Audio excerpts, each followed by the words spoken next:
राधे राधे।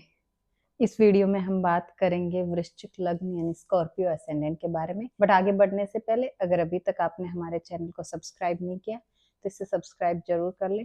साथ ही आप bell icon भी प्रेस कर सकते हैं ताकि वीडियोस की रिसेंट अपडेट्स आप तक पहुंच सके। तो हम सबसे पहले जान लेते हैं कि आपको पता कैसे चलेगा कि आपका जो असेंडेंट है वो है वृश्चिक। देखिए, जब आप पैदा होते उस वक्त ईस्टर्न होराइजन पे जो भी सिंबल मौजूद होता है वही आपका असेंडेंट यानी लग्न होता है। आपको इतनी डिटेल्स में नहीं जाना, आपको अपनी लेनी कुंडली। बहुत इजी तरीका है। तो कुंडली के जो हाउसेस हमने पिछले वीडियोस में भी डिस्कस किए हैं, तो ये जो है ये आपकी कुंडली का होता है फर्स्ट हाउस। फर्स्ट हाउस में अगर आपके लिखा है नंबर 8, नंबर 8 जिन भी लोगों की कुंडली के फर्स्ट हाउस में लिखा होता है उनका असेंडेंट है वृश्चिक यानी स्कॉर्पियो। जब हम इनकी पर्सनैलिटी की बात करते हैं तो हम 4 पैरामीटर्स के बेसिस पे डिसाइड करते हैं। सबसे पहले आता है सिंबल। अब इनका जो सिंबल है, इस असेंडेंट वालों का जो सिंबल है वो है स्कॉर्पियो, वहीं से इसका नाम आया है, यानी बिच्छू इनका सिंबल है।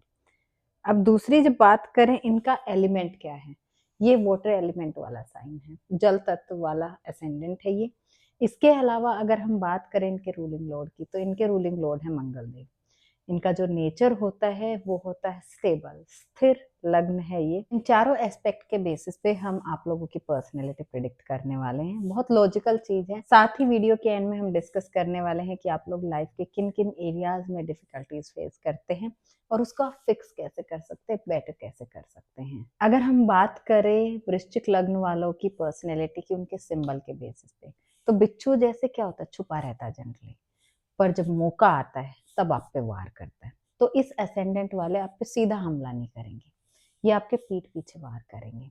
आपने इनसे झगड़े कर लिए, ये मौके की तलाश करेंगे, वेट करेंगे राइट अपॉर्चुनिटी का, और उस वक्त जाके आपसे बदला लेंगे।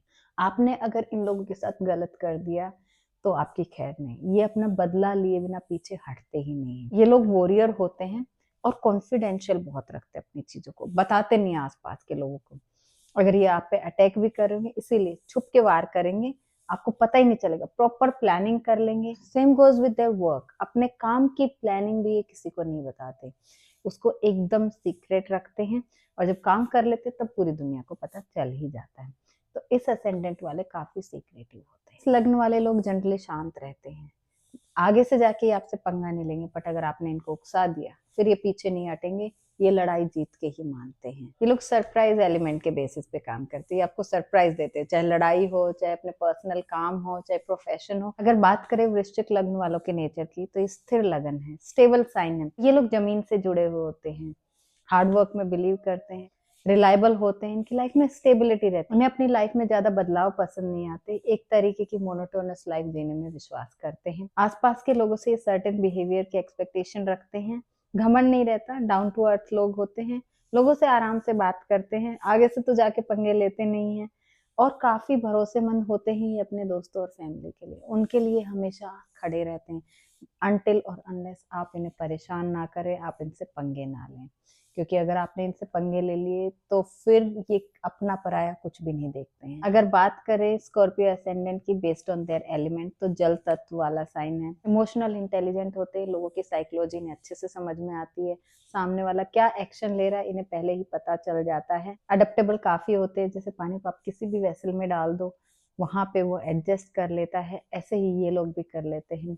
सहन शक्ति होती है, चीजों को जनरली सहन कर लेते हैं। इनकी जो मेंटल एबिलिटी होती है, जो इनकी मेंटल पावर होती है, वो नेक्स्ट लेवल की होती है। कितने भी डिफिकल्ट सिचुएशन में आप इन लोगों को डाल दो, ये they will come out of that. इन लोगों की सर्वाइवल इंस्टिंक्ट बहुत स्ट्रांग होती है, डिफिकल्ट से डिफिकल्ट सिचुएशन में आप इन्हें डाल दो, they will be able to handle that, उससे इजीली बाहर आ जाएंगे। मेंटली बहुत स्ट्रांग होते हैं ऐसे लोग, थकते नहीं हैं, हार नहीं मानते हैं, ठंडे दिमाग से काम लेते हैं, इमोशंस को अपने ऊपर हावी नहीं होने देते, इनका हर मूव सोच समझ के होता है। They are great warriors. ये लोग अपने इमोशंस को कंट्रोल करके ठंडे दिमाग से फैसले लेने वाले होते हैं, भावनाओं में बह के दूसरे के लिए कुछ भी नहीं कर देते। काफी प्रैक्टिकल साइन है, इमोशंस पे इनका कंट्रोल होता है, हालांकि वाटर एलिमेंट वाला साइन है, बट इन्हें अपने इमोशंस कंट्रोल में रखना आता है। बात करें वृश्चिक लग्न वालों की पर्सनैलिटी की based on their ruling Lord, इनके रूलिंग लॉर्ड है मंगल देव, और मंगल जो है वो एरीज वालों के भी रूलिंग लॉर्ड है। एरीज वालों को मंगल से मिलती है एग्रेसिव नेचर, लेकिन ये लोग स्ट्रेटेजी में बिलीव करते हैं।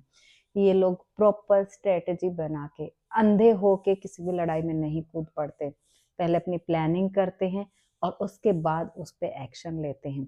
तो गुस्सा तो इनको आता है, इन लोगों में गुस्सा बहुत होता है, लेकिन प्रॉपर प्लानिंग के साथ करते हैं, रेकलेस डिसीजन नहीं लेते। इसके अलावा इन्हें मंगल से मिलती है स्ट्रॉन्ग लीडरशिप क्वालिटीज। ये लोग काफी अच्छे लीडर होते हैं, जो लोग इनके अंडर में काम करते हैं उन्हें अच्छे से मैनेज करना इन्हें आता है।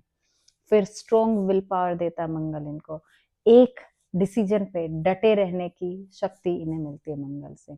इन्होंने डिसाइड कर लिया, करके ही दम लेंगे, पीछे बिल्कुल नहीं हटते इस असेंडेंट वाले लोग। अगर इन्होंने अपनी लाइफ में कोई टारगेट सेट किया है, ये उस टारगेट को अचीव करके ही चैन से बैठते हैं, तब तक ये उसके पीछे पागलों की तरह मेहनत करते। They are really hard working. ये लोग एम्बिशियस बहुत होते हैं, थ्रू आउट द लाइफ ये मेहनत करने में जुटे रहते हैं, बेटर करने की कोशिश करते रहते हैं। इन्वेस्टिगेशन बहुत अच्छी करते हैं, इंटेलिजेंट बहुत होते हैं, तो मिलिट्री इंटेलिजेंस में या फिर स्पाइस ऐसे लोग बहुत अच्छे बन पाते हैं। ओवरऑल हम इनकी पर्सनैलिटी के बारे में बात करें तो इन लोगों में काफी करेज होता है, झुकते नहीं हैं, कम से कम रिसोर्सेज में अच्छे से अच्छे आउटपुट डिलीवर कर सकते हैं। विल पावर बहुत स्ट्रॉन्ग होती है, कॉन्फिडेंशियल रखते हैं चीजों को, सीक्रेटिव होते हैं, लीडरशिप क्वालिटीज अच्छी होती है, स्ट्रॉन्ग विल पावर होती है, इमोशन बेस्ड डिसीजन नहीं लेते, प्रैक्टिकल डिसीजंस में बिलीव करते हैं। बात करते हैं उन एरियाज की जहाँ पे स्कॉर्पियो असेंडेंट वाले डिफिकल्टीज फेस करते हैं।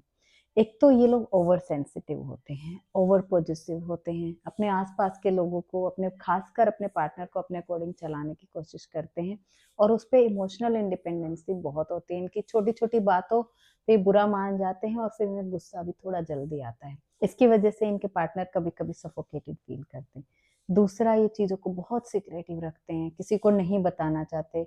तो अब अगर ये परेशानी में भी होते हैं तो अपनी परेशानियां अपने अंदर ही रखते हैं, किसी को जनरली जाके शेयर नहीं करते, तो वो इनकी मेंटल हेल्थ के लिए उतने अच्छे साबित नहीं होते हैं। इसके अलावा ये लोगों पे जल्दी भरोसा नहीं करते, डाउट करते रहते, हर इंसान पे इन्हें शक होता रहता है, वो भी इन्हें थोड़ी परेशानी में डालती है, क्योंकि आसपास के जो इनके ट्रू फ्रेंड्स हैं उस चक्कर में वो भी इनसे थोड़े दूर हटने लग जाते हैं। इसके अलावा चीजें भूलते नहीं हैं आसानी से, अगर इनके साथ कोई गलत करके चला गया तो इस बात को भूलेंगे नहीं और बदला लिए बिना रुकेंगे नहीं। तो उस वजह से ये बहुत सारा टाइम इस प्रोसेस में अपना वेस्ट कर देते हैं। इसके अलावा मंगल जो है इनका असेंडेंट लॉर्ड है, तो ऐसे लोगों को चोट लगने के भी थोड़े खतरे रहते हैं, तो इसका इन्हें ध्यान रखने की जरूरत है, या कोई ना कोई सर्जरी देखेंगे आप इन लोगों की, आपको हुई मिलेगी। अब बात करते हैं कि अपनी लाइफ को थोड़ा पीसफुल और कंफर्टेबल कैसे बना सकते हैं। एक तो इन लोगों को हनुमान चालीसा जरूर पढ़ना चाहिए, मंगल इनके रूलिंग लॉर्ड हैं, हनुमान चालीसा इनके लिए पीस लेके आएगा। इनकी लाइफ में शांति की थोड़ी कमी होती है, अगर ये लोग हनुमान चालीसा पढ़ेंगे वो इनके लिए काफी अच्छा साबित होगा। फिर इसके अलावा ये बातों को पकड़ के ना बैठ जाएंगे, लेट गो करना इनके लिए बहुत जरूरी है, क्योंकि ये बातें पकड़ते हैं इनकी खुद की मेंटल हेल्थ और आसपास के लोगों के लिए वो इतना अच्छा नहीं रहता, तो इन्हें चीजों को लेट गो करना सीखना चाहिए। साथ ही मेडिटेशन, योगा इनके लिए बहुत यूजफुल रहता है। ये अपने आप को किसी न किसी फिजिकल एक्टिविटी में इन्वॉल्व कर लें। अगर ये आर्म्ड फोर्सेस में काम नहीं कर रहे हैं या मेहनत वाला काम नहीं कर रहे हैं, तो इन्हें अपने आप को किसी न किसी फिजिकल एक्टिविटी में जरूर इन्वॉल्व करना चाहिए। इन्हें दिन में 30 मिनट से 1 घंटे तक या तो एक्सरसाइज करें, वॉक करें, मेडिटेशन करें, योगा करें, जो इन्हें सही लगे वो करें, बट अपने आप को फिजिकली एक्टिव रखें, बैठे ना रहें, क्योंकि वो इनके लिए इतना सही नहीं है। आप हमें कमेंट करके बताइए अगर आप हमारी बातों से रिलेट कर पा रहे तो, साथ ही हमारे चैनल को सब्सक्राइब करना ना भूलें। राधे राधे।